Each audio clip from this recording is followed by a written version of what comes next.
Welcome back after a week off to the Slide Job Podcast. I'm your host, Colton Smith, or Left Turn Central, here joined today by co host Ben Miller and co host Brandon Bull Davis. Fellas, after a week off, we do have a lot to talk about. Alex Bowman is back. He will be returning a week ahead of schedule at Bristol, one of his better tracks, but also probably one of the harder tracks to come back from with his vertigo. And then we also have new Talladega Stages, which has brought much conversation, much controversy around the garage. And then lastly, Corey Heim is still dominating, and we got to talk about it in the truck series and the implications that could have on our waiver system. So, for all that, how's it been? Starting with Ben. Yeah, doing good, doing good. For the most part, just been working and just doing some sports writing for Horizon Roundtable for NKU baseball. That's definitely been a lot of fun. Yeah, everything's going good. Bull, what about you, man? It was definitely not an off weekend. That's for sure. It's been busy with work and just life in general. All in all, not too bad, but ready to get back into NASCAR. Sunday is going to be a busy day with Master Sunday and Bristol. I mean, how can you schedule both of those on the same Sunday? That's terrible. But anyway, Yeah. how about you, Colton? Doing pretty good, just like you. Not much of an off week for me, and then putting in even more work this weekend. So we'll see how what I'm like at the end of all of that on the live stream Sunday post Bristol. So, but let's go ahead and get right into the top story. Alex Bowman has officially been announced to be returning this weekend into the 48 car. Again, a week ahead of schedule, which is something I didn't see because I thought of all tracks to come back to, I would rather come back to Kansas than I would Bristol. But Bristol is also one of Bowman's better tracks, especially since the next gen. So, uh, not definitely an idea for sure. But all in all, just happy to see Bowman back behind the wheel. He's got a 144-point gap to the cut line to close. We're going to talk about it a little bit later, but I think it's possible.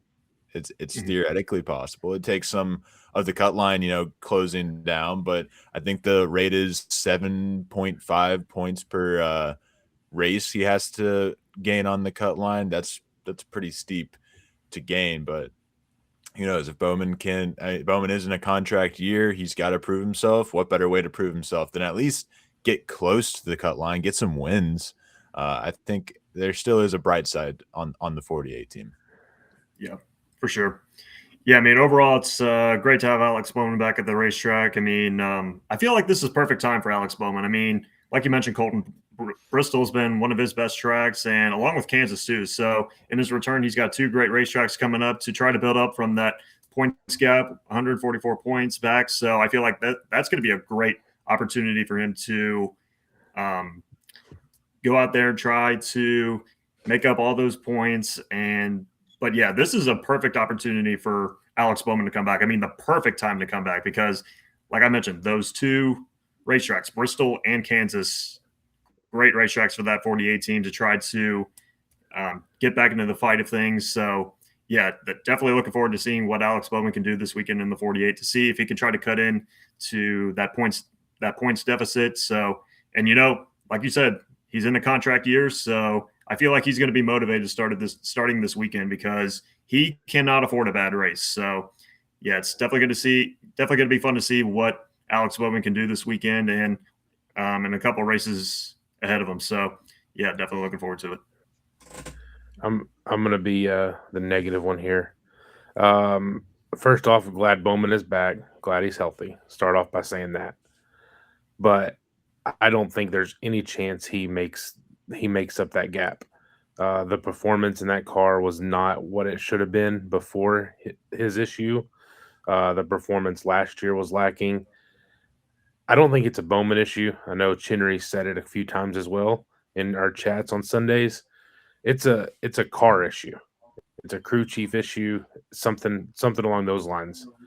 But with the performance that we've seen out of that car recently, I don't think there's any chance they make up that gap and gain the 7.5 points per race that they're going to have to gain to make that jump to the cut line.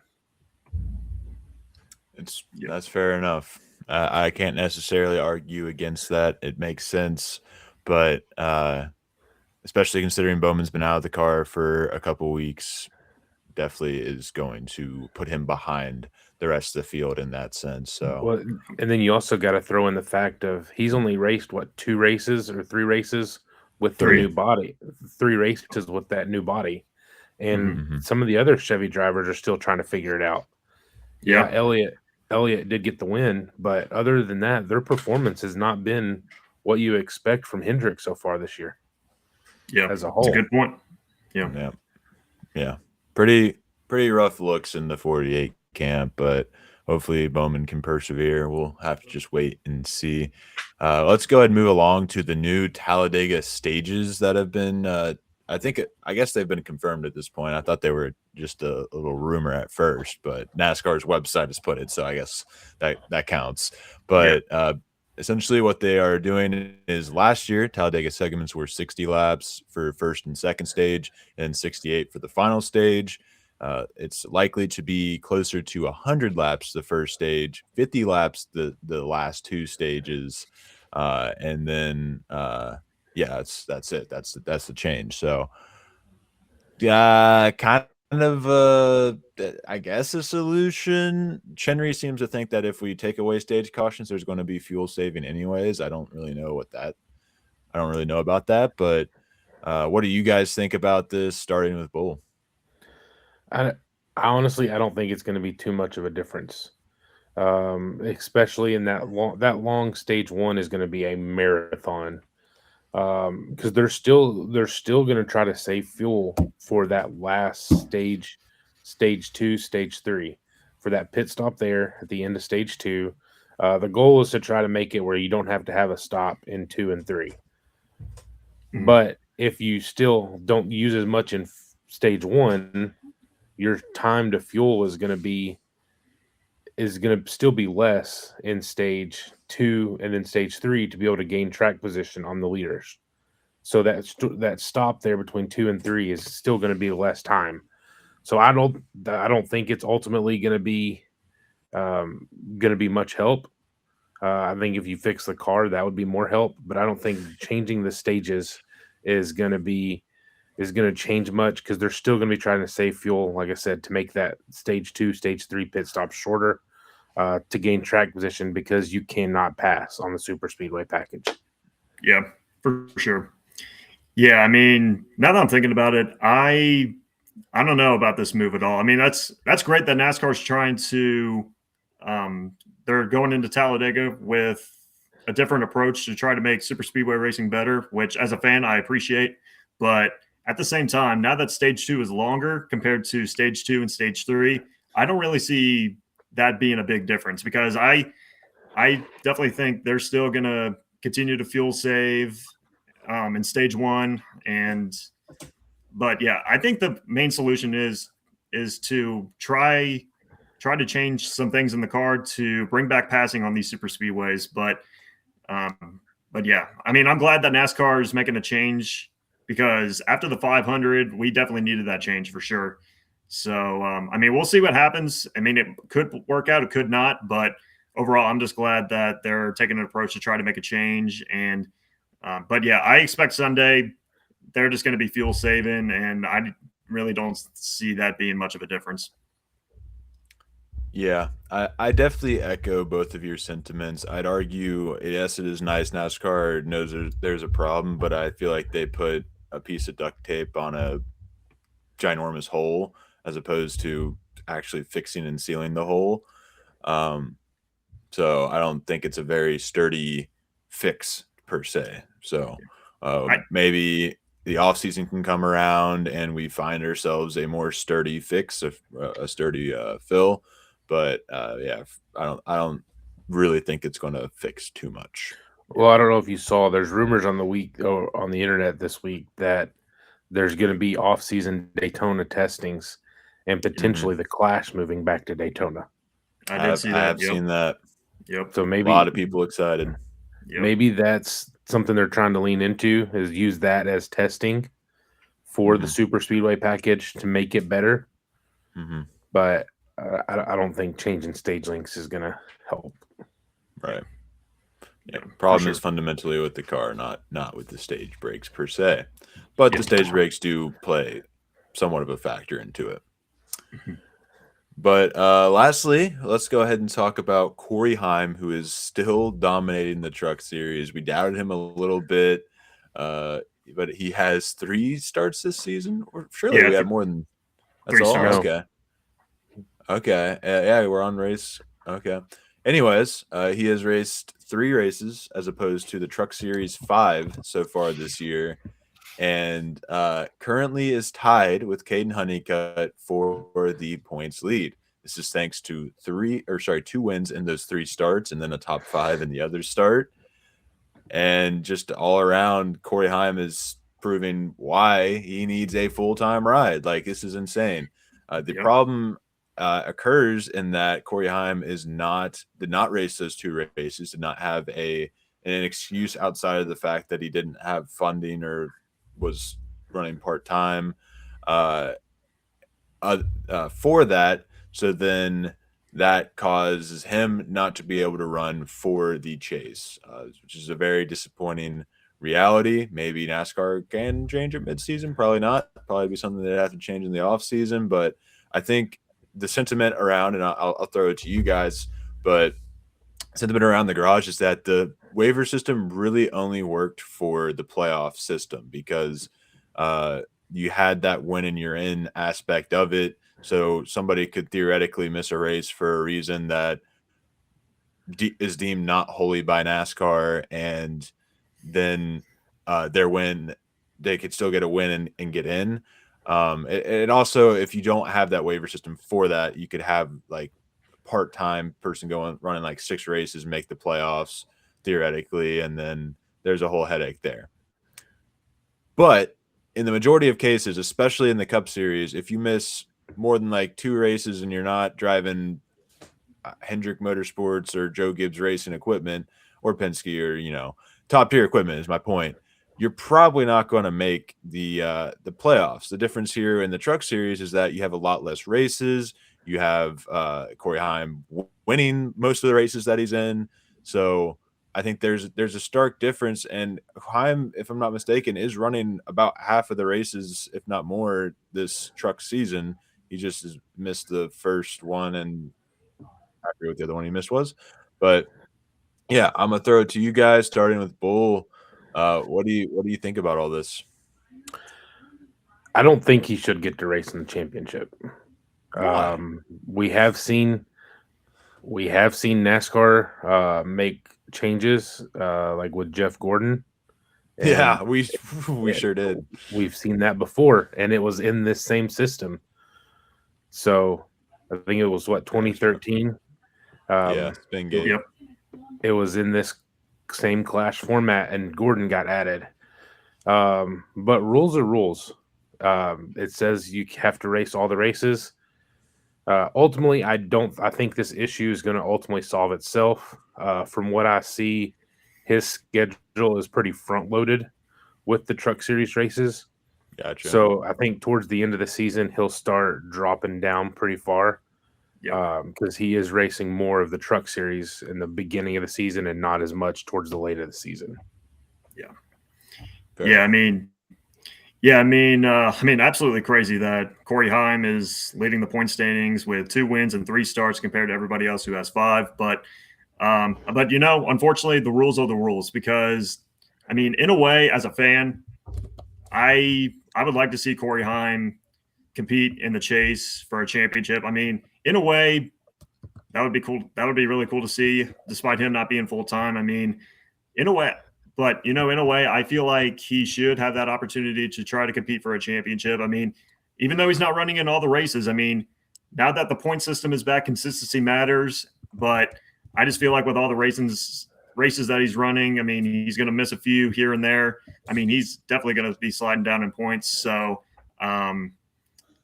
yeah, I mean, rules are the rules, but I just feel like with him running such a limited schedule, that's going to slide him a little bit in points. So, yeah, that's just where I stand with it.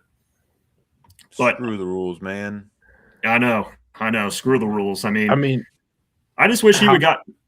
I just wish he could have gotten rewarded for it. But I definitely hope that NASCAR, after looking at this the last couple of weeks, I mean, Heim, like we talked about, he's not racing full time in the trucks, but he's continuing to dominate the field on a part-time schedule. So I feel like they need to take a look at this sometime down the future and try to adjust the rules a little bit, because like in a way he definitely deserves it, but I just don't see it happening this season. They're definitely not going to be making a mid-season change. Sorry, but we'll go right ahead. How badass would it be though to be able to win a championship only racing half the races?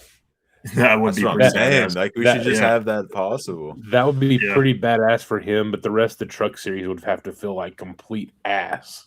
Yeah, exactly. Push it in 15. Yeah, thanks to the win you're in system, but yeah, for sure.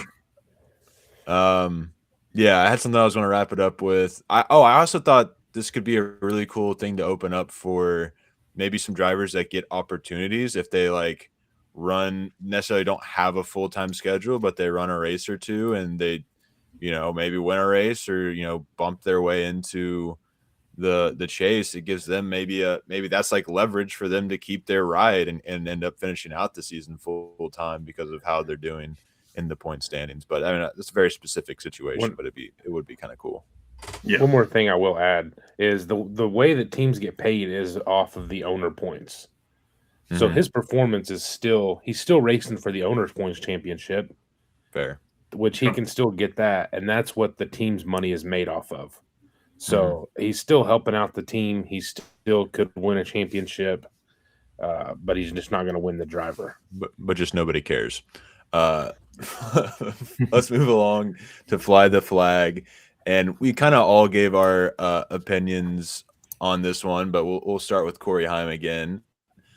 Corey Heim should be able to compete for a championship despite not running every race. Ben. I mean, I think I'm gonna go green flag on this one. I was kind of back and forth on it though, but I just view it like this. Like, he's been consistent despite not running in every truck series race this season, but we're in a world now that consistency matters, points matter, and Corey Heim has done nothing but that. I mean, he's been consistent. He's running out front. He has the speed. He's winning races. I mean, give the man a chance. But unfortunately, it's not going to happen this year. I mean, I just don't see NASCAR making a mid-season change like that. But I feel like, in the offseason, we talked about bring back consistency, and we got it back. So I feel like Corey Heim, he should have the right to go out there and compete for a championship to try to defend his title and win his second Truck Series championship. But, rules are the rules, like we talked about, and unfortunately, it's just not going to happen. But I would definitely like to see it as a fan.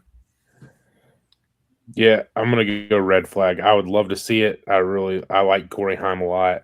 But the rules are rules. I don't want another, like I mentioned, 2013 Jeff Gordon situation. Should it be the rule? No. But it is what the rules are now, and I don't think they can change it in the midst of the season.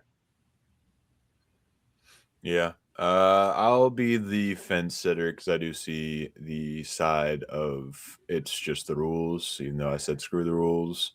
Yeah. But I'll go yellow flag because I do see a little bit of both on both ends there. Moving on down, we also pretty well answered all these questions earlier, but let's go ahead and put it into Fly the Flag form. The new Talladega stages will fix the super speedway problem. Ben. Yeah, I think I'm going to go red flag. I mean, like we talked about, I'm glad that NASCAR is making a change to try to adjust it. I mean, just looking back at the previous Talladega races and the races at Daytona as well, including the Daytona 500, I mean, we were due for a change, and I just feel like with stage one being longer compared to stage two and stage three being a little bit shorter, I just don't see that being much of a difference. I mean, I feel like the drivers on Sunday, or as not this Sunday, but as we go to Talladega, are they're going to continue to fuel save, but yeah, I just feel like we're not going to see that much of a difference. I mean, I'm glad that NASCAR is taking an approach to try to make a change, but I just don't see it working out. So red flag. This one's pretty easy. Red flag, fix the damn car. Yep. Red flag. Yep, exactly. Red flag, fix the damn car. And then our final fly the flag. Again, I think we all know where we stand on this one. It is possible for Alex Bowman to close the 144-point gap to the cut line with 20 races until the chase. Bull. Red flag. The performance is just not there. Yeah, I think I'm going to go yellow flag on this one. I mean, I definitely feel like there's potential there for Alex Bowman to try to make up that gap. But like Bull mentioned, I mean, it's just that car and Bowman's bad luck even. So I mean, like there is potential there. Miracles happen. I mean, Bowman in his return, he's got 2 great racetracks coming up, starting off with Bristol and Kansas, like I mentioned. And I feel like that's going to be a good start. But I mean, if he's going to try to make up that gap, I mean, that's definitely going to be tough. I mean, it's possible, but I think I'm going to go yellow flag. I'll go green flag because the question isn't he will make up that 144-point gap. It is possible. I think it is certainly possible. I think Bowman is a talented enough driver. Where is he at this stage? I don't know, but it's possible. That's all I'm saying. But yeah. Speaking of possible, is it possible this week that I could, actually not be the last person in the point standings? I'm not in the point standings, but amount of points scored like I was like the last 3 weeks. Well, you won at Martinsville. You got the most. I won at Martinsville? Yeah, you got the most points at Martinsville. When I read, oh well, when I said it before the show, I was like, oh, I scored the least. I didn't look at total points. Okay. Well, never mind. I'll stop crying and let Bull take over. So for our Fast Five this year, we've got all the drivers divided into 5 groups. We do a snake style draft, and you get points rewarded for a top 20 finish. And then we will also pick a winner pick for the O'Reilly and the Truck Series heading into Bristol this weekend. And so the pick order, I'll get first pick, and then Ben can pick what he wants to go. Then Colton gets whatever's left. And this is based on the last week's or 2 weeks ago's points at Martinsville. Also, we did not record this on camera, but we did do picks for the Truck Series and the O'Reilly Series for on Easter weekend. The Cup Series was off. And Ben and Colton both had Corey Heim winning the Truck Series, so they did get 10 points for that. Bringing the total points to Ben is in the lead with 312 points. Colton is in second with 281. And I am in last with 241. So closing the gap. Got them right where I want them. So for me, this one's pretty easy. I'm going to take pick 1 for this draft. And then, Ben, you can either get pick 2 or pick 3. I'll go pick 2. So right, Colton's going to get the wraparound. And then this pick is also very easy for me. I want Christopher Bell, the only guy in the next gen era to finish in the top 10 at Bristol in every next gen race. All right, I like it. All right, so just looking at this list right here, I mean, it's definitely going to be a tough decision, but I think I am going to go with the I'm going to go with the 11 of Denny Hamlin. I mean, when you go to Bristol, you definitely can never ignore driver 11. I mean, always fun to watch at the short tracks, always brings the speed. I mean, we saw it a couple weeks ago at Martinsville where he led a race high 292 laps, but didn't get the win as he lost to Chase Elliott. But I feel like that 11 car is going to be strong this weekend. So, yeah, I got my eye on Hamlin. So I have a feeling this pick is going to make or break my weekend, essentially. Like two of these 3 drivers are going to win.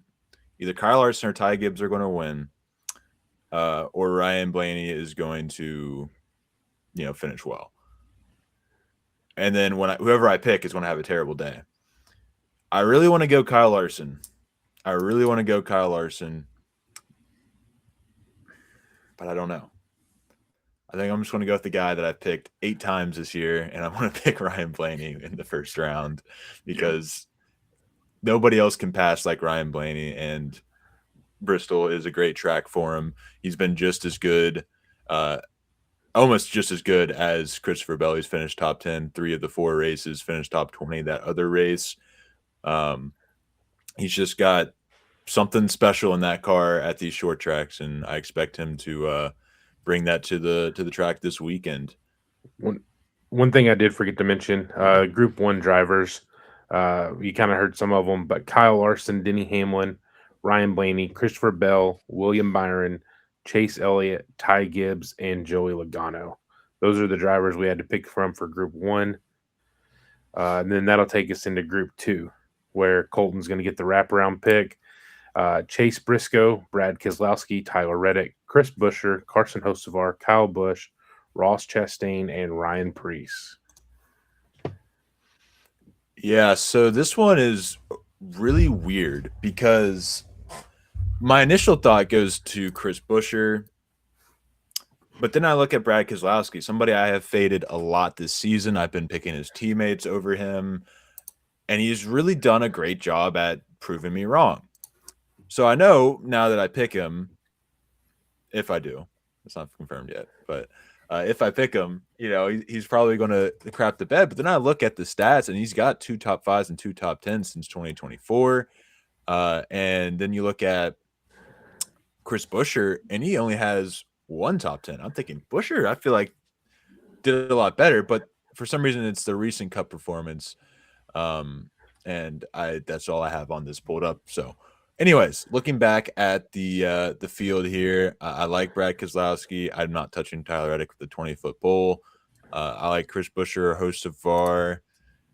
I'm just going to go with Keselowski because I felt like I have faded him a lot this year, and he time and time again has found his way into a top 10, whether it be starting in the top 10 or starting all the way in the back. And now he's 8th in the point standings currently. So yeah, I'm gonna go ahead and take Brad Keselowski, who's doing well with the leg injury. So yeah, give me the 6. All right. So my next pick here, guys, I think I'm gonna take the 19 car Chase Briscoe. I mean, obviously, it's been a sluggish start to this 2026 season, but I feel like Briscoe, he is due for a top. He's due for a top 10 finish. Excuse me, but I feel like this weekend, in a way, I feel like he's going to turn that bad luck around, and I feel like he's going to put together a solid performance and try to gain some points and get himself a good finish. So I'm going to take the 19 car Chase Briscoe this week. That's who I was hoping for so bad in this round. So I'm going to go with a teammate. I'm going to go with Chris Buescher. I'm going to go with Colton's teammate. Go with Chris Buescher. Average running position of 13th, 13.1 here. I know he's only got the 1 top 10, but I'm going to ride with Buescher. So then that will take us to Group 3, where we have Bubba Wallace, Austin Cindric, Josh Berry, Alex Bowman, Connor Zillage, AJ Allmendinger, and Michael McDowell. And give me another Toyota. I'm going with Bubba Wallace here. All right. So my next pick, I think I am going to take the man, this is going to be a tough decision, but I think I am going to take the – do I pick Berry or do I pick Bowman? I think I'm going to take the – I think I'm going to throw the Hail Mary, and I'm going to take the 48 Alex Bowman. I mean, bounce back week. I feel like – I mean, even though he's been out of the car the last couple of weeks with vertigo, like we talked about, I feel like Bristol is going to be a good track for him this weekend. I mean, it's been a solid track for him in the past, and I feel like that 48 car and Bowman, but Alex Bowman is going to be motivated this weekend because he's in a contract year with Hendrick Motorsports, and it's crunch time. He's 144 points back, like we talked about. There is potential that he can try to make that up, and I feel like Bristol is a perfect place to start. I mean, like I said, Bristol's been a great track for him, and he's got some good tracks coming along the way. So I'm going to take the 48 of Alex Bowman. I mean, a little risky, but I'm willing to go for it. you make that face, Bull, but Josh Berry's been dog shit at this track. I'm Like, just surprised. I'm just surprised he went with Bowman just being off for a couple weeks in that performance. There's a lot to weigh. I'll tell you, I wasn't going Bowman if he picked Berry, but that's Chenery just fell out of his chair. I mean, he's got the golden horseshoe this week, and Bowman hasn't had a golden horseshoe in like years, so ever really. But I do look at Josh Berry, and I really want to take him. And I look at McDowell, and he's got a much better average finish here. And Spire's been kind of on the up and up. Berry hasn't really done much this year. And like I said, for whatever reason, he hasn't been very good at this track other than the one race that he led a lot of laps.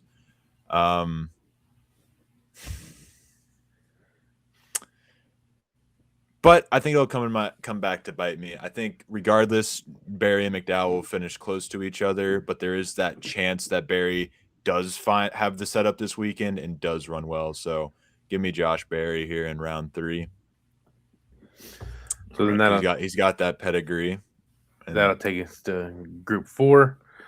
Eric Jones, Daniel Suarez, Zane Smith, John Hunter Nemechek, Shane Van Gisbergen, Austin Dillon, and Noah Gragson. I'll be honest, I was so focused on what I was going to do that I went out to take a look at these stats here. Oh, wait, this is actually a super easy one. He hasn't done very well in the next gen car, but this is one of his better tracks. Well, maybe I don't, since he might suck at it in the next gen car.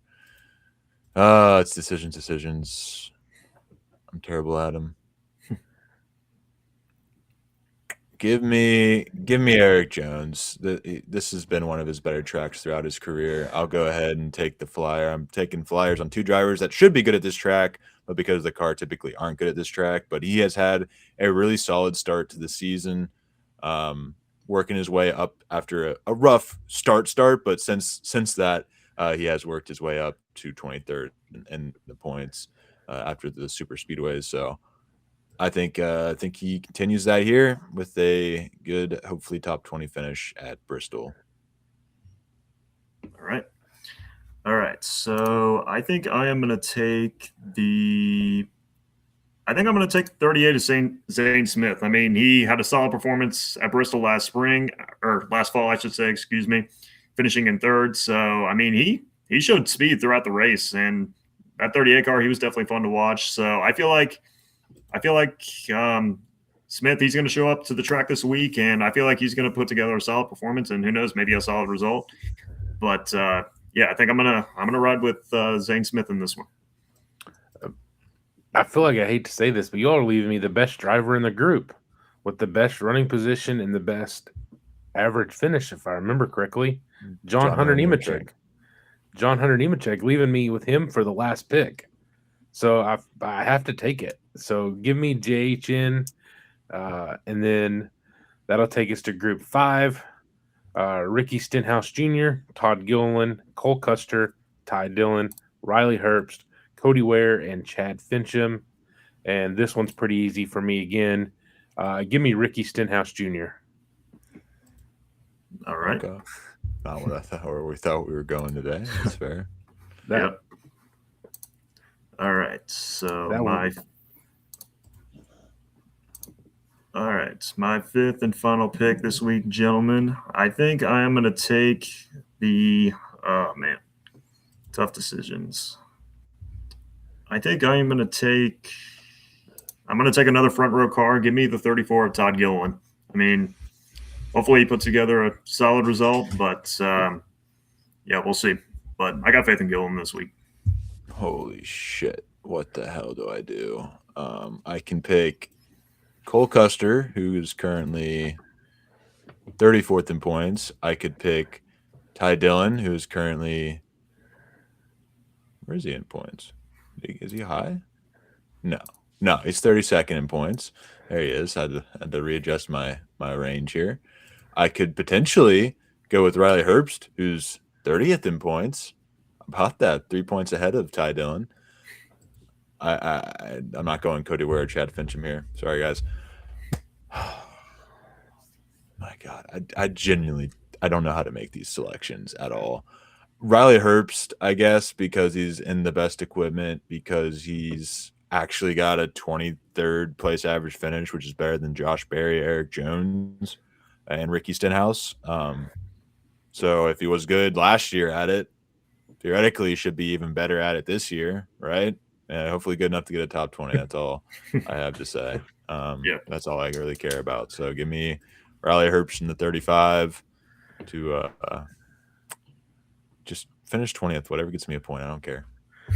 So for the Cup Series, I'll kind of go over our teams.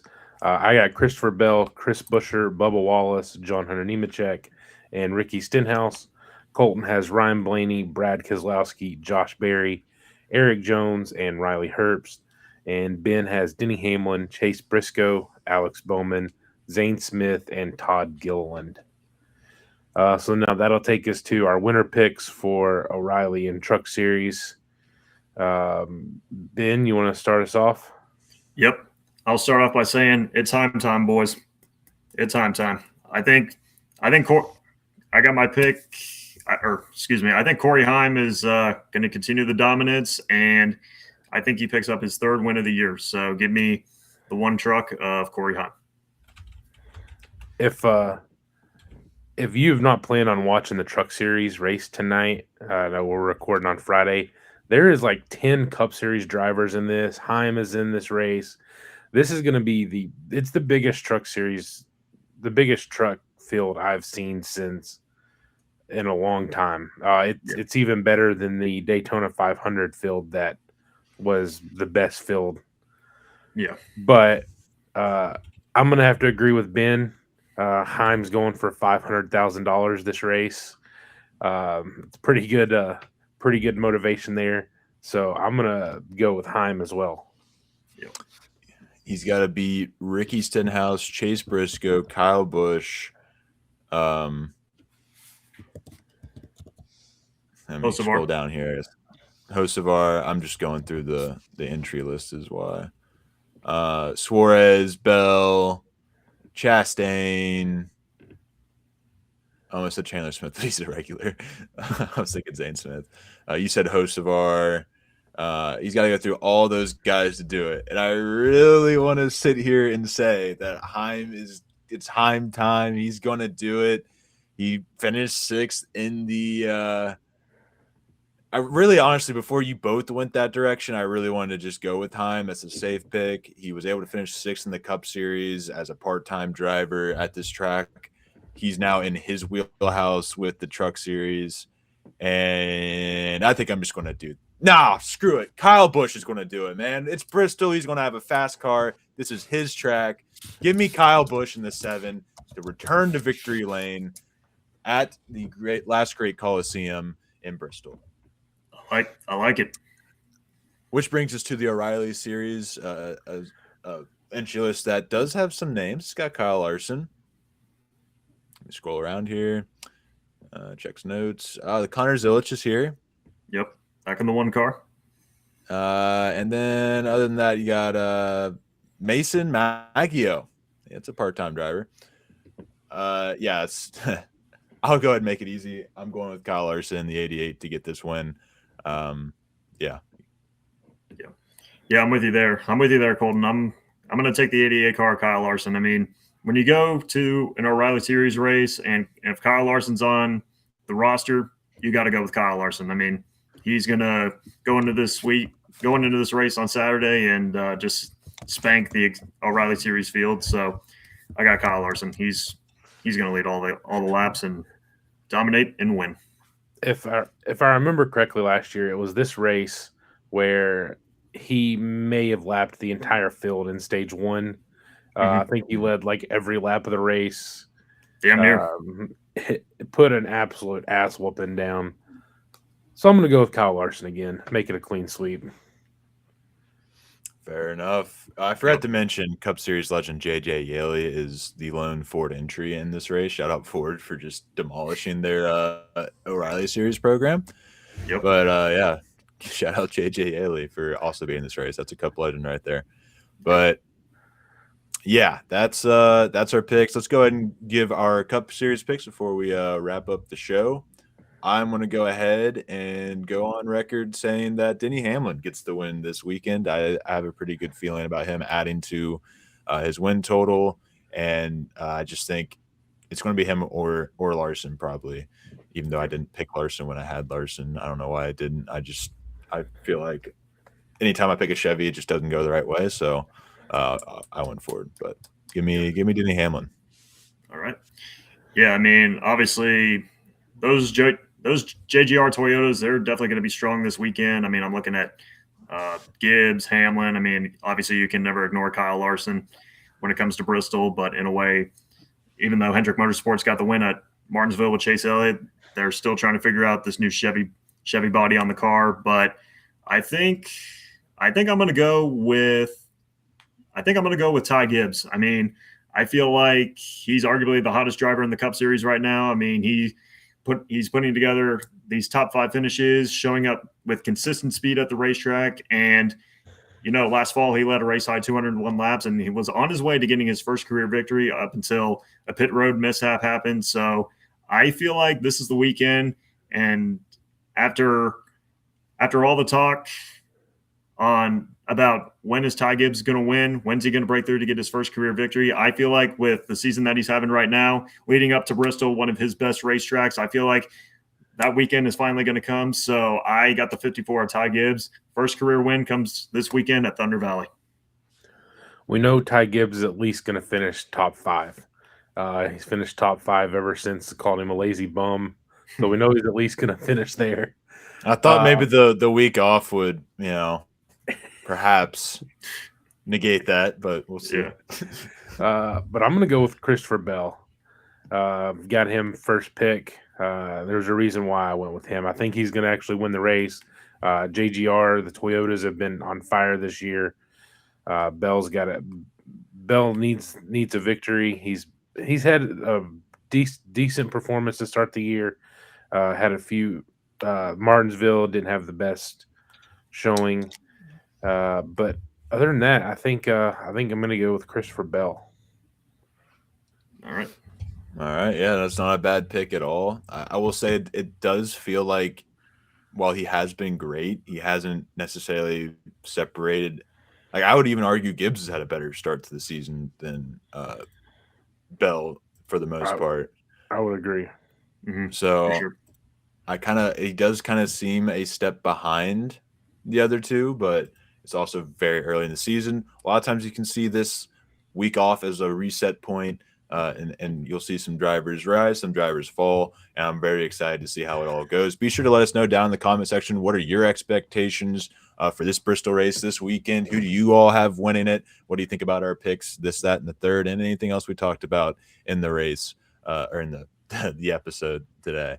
But thank you all for listening. Be sure to tune in on Sunday about 20 to 40 minutes after the race to see our live reactions to Bristol. It should be a great race. Follow us on Twitter at SlyJobX. Follow me at LFC__99. Follow Bull at Bull_81818. Ben at Ben Miller PXP. And thank you all for coming on the show. We'll see you guys on Sunday. Peace.